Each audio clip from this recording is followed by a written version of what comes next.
Hi అండి, నేను doctor జ్యోతి, fertility expert, leading team 49 మాట్లాడుతున్నాను.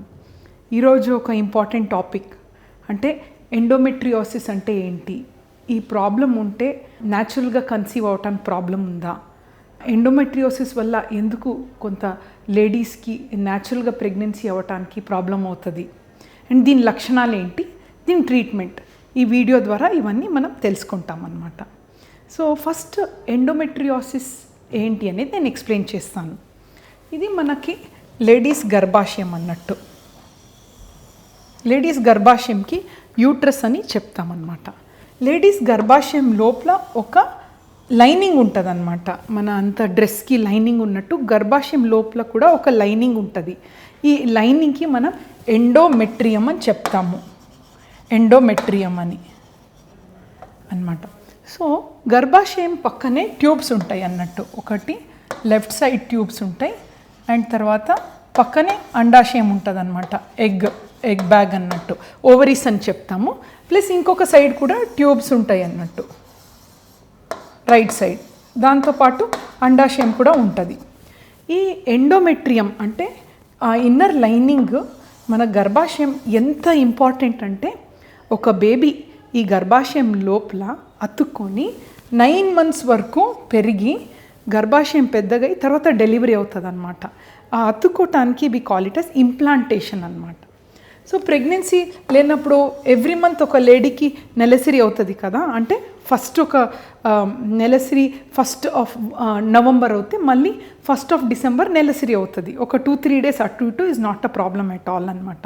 సో ఆ నెలసరి అనేది ఏంటి, ఈ ఎండోమెట్రియం అనేది షెడ్ అవుతుంది అనమాట. ఈ ఎండోమెట్రియం వెజైనా నుంచి బయట వచ్చేటప్పుడు బ్లీడింగ్గా ఏర్పడతాయి లేడీస్కి. సో మనము ఒక మెన్స్చురేషన్ పీరియడ్స్ అంటే ఏంటి అంటే ఇట్ ఈస్ నథింగ్ బట్ ఈ ఎండోమెట్రియం షెడ్ అవుతుంది. It is called shedding of endometrium అన్నట్టు. So every month lining shed అవుతుంది, మళ్ళీ ఫామ్ అవుతూ ఉంటుంది అనమాట. That is the process. So usually ఈ లైనింగ్ అనేది ఈ గర్భాశయంలోనే ఉండాలి, వేరే ఎక్కడ ఉండకూడదు, ఓన్లీ గర్భాశయంలో ఉండాలి. బట్ కొందరు లేడీస్లో ఈ లైనింగ్ అనేది ఈ గర్భాశయంలోనే కాకుండా ఈ యూట్రస్లో కూడా కొందరికి ఉండొచ్చు చిన్నగా, కొందరికి ట్యూబ్స్లో ఉండొచ్చు, కొందరికి ఓవరీస్లో ఒక లైనింగ్, ఈ లైనింగ్ ఇక్కడ ఎగ్జిస్ట్ అవ్వచ్చు. సో ఆ లైనింగ్ ఆ గర్భాశయంలో లోపల కాకుండా బయట ఎక్స్టెండ్ అయినప్పుడు ఎండోమెట్రియోసిస్ అని డయాగ్నోస్ చేస్తాము. ఏమవుతుందంటే పీరియడ్స్ టైంలో బ్లీడింగ్ మనకి లేడీస్కి అయ్యేటప్పుడు సేమ్ టైంలో ఈ బ్లీడింగ్ అనేది ఈ అండాశయంలో లైనింగ్ ఉందనుకోండి, మొత్తం అండాశయం మొత్తం బ్లీడింగ్ ఏర్పడతాయి అన్నట్టు, మొత్తం బ్లడ్ అంటే కలెక్షన్ స్టార్ట్ అవుతుంది. సో అండాశయంలో నార్మల్గా మంచిగా ఎగ్స్ ఉండాలి, అది ఎగ్ బ్యాగ్ అన్నట్టు మీరు చూస్తున్నారు కదా, అది ఒక బ్యాగ్ అన్నట్టు. ఆ బ్యాగ్లో చాలా ఎగ్స్ ఉండాలి. వాళ్ళకి ఎండోమెట్రియోసిస్ ఉందనుకోండి, ఎవ్రీ మంత్ నెలసరి టైంలో కూడా బ్లడ్ కలెక్షన్ జరుగుతుంది. ఇక్కడ బ్లడ్ కలెక్షన్ ఫస్ట్ మంత్లో కొంచెం ఉంటుంది, సెకండ్ మంత్లో మళ్ళీ అట్లా ఎవ్రీ మంత్ బ్లీడింగ్ అయ్యి చాలా ఎక్కువ అయిపోతుంది, ప్లేస్ ఉండదు బయట రావటానికి. సో పక్కనే ఎగ్స్ అన్నీ అది ప్లేస్ ఇవ్వదు. సో మొత్తం అండాశయం మొత్తం బ్లడ్డే కలెక్షన్ అయిపోతుంది. యాక్చువల్లీ అండాశయం బ్యాగ్లో ఎగ్స్ ఉండాలి, బట్ ఎండోమెట్రియోసిస్లో ఆ అండాశయం బ్యాగ్లో మొత్తం బ్లడ్ కలెక్షన్ ఉంటుంది అన్నట్టు. అండ్ దానివల్ల వాళ్ళకి ఎగ్స్ రిలీజ్ అయ్యే ప్రాబ్లమ్స్ వస్తాయి, న్యాచురల్గా ప్రెగ్నెన్సీ అయ్యే ఛాన్సెస్ చాలా తగ్గిపోతాయి. అండ్ అదే కాకుండా కొందరికి ట్యూబ్స్లో ఎండోమెట్రియోసిస్ ఉంటుంది. ఆ ట్యూబ్స్లో ఎండోమెట్రియోసిస్ ఉన్నప్పుడు స్పర్మ్ మళ్ళీ ఎగ్ని కలిపేది ట్యూబ్స్ అన్నమాట. సో ఇప్పుడు న్యాచురల్గా వాళ్ళ హస్బెండ్ అండ్ వైఫ్ ఉన్నప్పుడు ఇట్లా స్పర్మ్స్ పైకి ఇట్లా వెళ్తుంది అనమాట. సో వీళ్ళకి ట్యూబ్లో ఎండోమెట్రియోసిస్ ఉంటే అది స్పర్మ్ని అంటే మూమెంట్స్ని ప్రాబ్లం క్రియేట్ చేస్తుంది. సో న్యాచురల్గా ప్రెగ్నెన్సీ అయ్యే ఛాన్సెస్ చాలా తక్కువ ఉంటుంది అన్నమాట.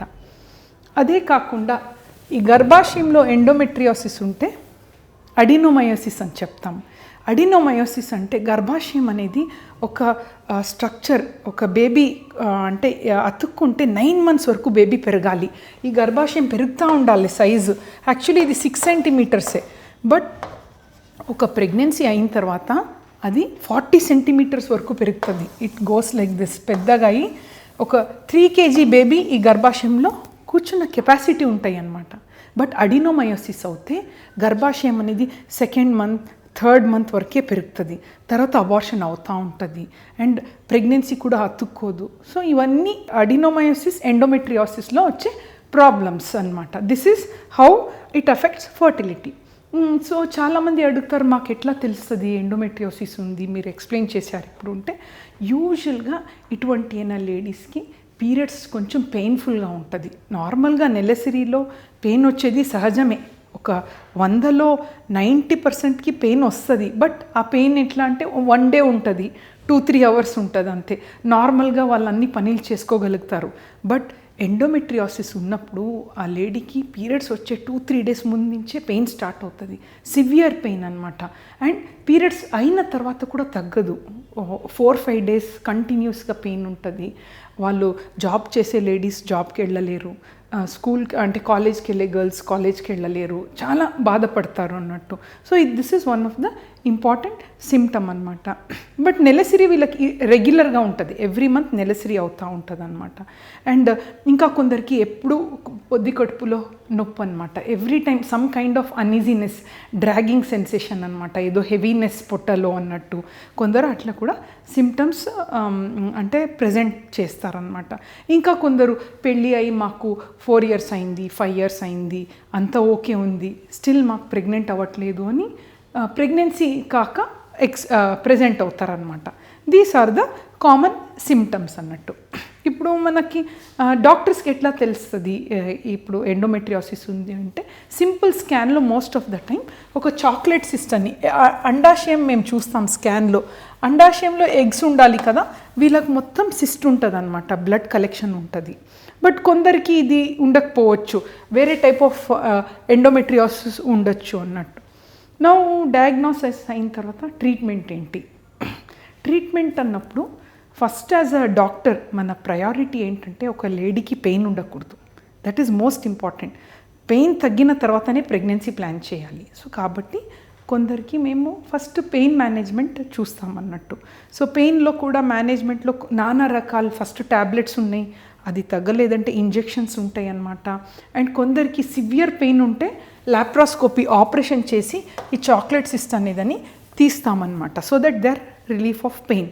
బట్ ఈ ఆపరేషన్ చేసేటప్పుడు చాలా కేర్ఫుల్గా చేయాలి. ఎవరు అంటే దే కాంట్ డూ, అంటే ఎవరు కావాలంటే అట్లా చేయలేము. ఎందుకంటే ఈ తీసేటప్పుడు ఈ ఎగ్స్ పక్కనే ఉంటుంది. చాలాసారి ఏమవుతుందంటే ఆపరేషన్ చేసిన తర్వాత మొత్తం ఎగ్స్ కూడా వెళ్తుంది అనమాట. ఎగ్సే లేదంటే న్యాచురల్గా ప్రెగ్నెన్సీ అయ్యే ఛాన్సెస్ చాలా చాలా తక్కువ. కాబట్టి ఈ ఆపరేషన్ అనేది పద్ధతిగా చేయాలి. మనం కొన్ని టెస్ట్స్ ఉంటాయి, అవసరమా లేదా చాలా వరకు అవాయిడ్ చేయాలి operation. Even as a fertility expert మేము ఆపరేషన్ చేయటం చాలా వరకు అవాయిడ్ చేస్తామన్నమాట. బట్ కొన్ని సిచ్యుయేషన్స్ మనకి ప్రాబ్లమ్స్ ఉన్నప్పుడు వి గో హెడ్ అన్నట్టు. ఇంకా కొందరికి చిన్న ట్యాబ్లెట్స్లో ప్రెగ్నెన్సీ రాలేదనుకోండి, కొందరికి పెయిన్ ఉండదు, ప్రెగ్నెన్సీ కాదు, వాళ్ళు పెళ్ళి అయ్యి మన రీసెంట్గా ఒక పేషెంట్ 15 years పెళ్ళి అయ్యి అసలే ప్రెగ్నెంట్ లేదు, ఎండోమెట్రియోసిస్ ప్రాబ్లం. సో మనం ఫస్ట్ ఏం చేస్తామంటే చిన్న ట్యాబ్లెట్స్ ద్వారా, అది కాలేదంటే ఐయుఐ ద్వారా, అది కాలేదంటే ఐవీఎఫ్ ఇక్సీ అంటామన్నమాట. సో గ్రేడ్స్ ఆఫ్ ఎండోమెట్రియోసిస్ ఉంటుంది, grade 1, grade 2, grade 3 and grade 4 అన్నట్టు. గ్రేడ్ 1 అండ్ గ్రేడ్ 2 అంటే చాలా మైల్డ్ ఫామ్, సో చిన్న చిన్న ట్యాబ్లెట్స్తో కన్సీవ్ అవుతారనమాట. అదే గ్రేడ్ 3 అండ్ 4 అంటే సివియర్ ఫామ్ ఆఫ్ ఎండోమెట్రియోసిస్. వీళ్ళకి ఈ చిన్న చిన్న ట్యాబ్లెట్స్ కానీ ఇంజెక్షన్తో ప్రెగ్నెన్సీ అయ్యే ఛాన్సెస్ చాలా తక్కువ అవుతుంది. సో వాళ్ళకి మేము డైరెక్ట్ ఐవీఎఫ్ ఇక్సీలో ప్రెగ్నెన్సీ ప్లాన్ చేస్తామన్నమాట. సో ఎంతోమంది పిల్లలు లేక బాధపడే వాళ్ళు, ఎండోమెట్రియోసిస్ ఉండి అస్సలే నాకు పిల్లలు పుట్టరు అని అనుకునే వాళ్ళకు కూడా సైన్స్ వల్ల ప్రెగ్నెన్సీ అయ్యే ఛాన్సెస్ ఉన్నాయి. అండ్ మోస్ట్ ఇంపార్టెంట్ ఏంటంటే వాళ్ళదే ఎగ్ ద్వారా చేయటం ఈజ్ ద బిగ్గెస్ట్ టాస్క్ అనమాట. So we do have good pregnancy results ఈ పద్ధతి ద్వారా. సో నథింగ్ టు వరీ అండి. ఏ ప్రాబ్లం ఉంటే కూడా before we use to neglect, ఈ అమ్మాయికి ఎప్పుడు పెయిన్ ఉంటుంది, ప్రాబ్లమ్స్ అవుతాయి అని. But medicine science has gone so much ahead అనమాట. సో ఏ ప్రాబ్లం ఉంటే కూడా వీ హ్యావ్ సొల్యూషన్. రీసెంట్గా మాకు endometriosis as I told you 15 years తర్వాత ట్విన్స్తో బ్లెస్ అయ్యారు. So we hope we should be able to do justice to the society. Thank you.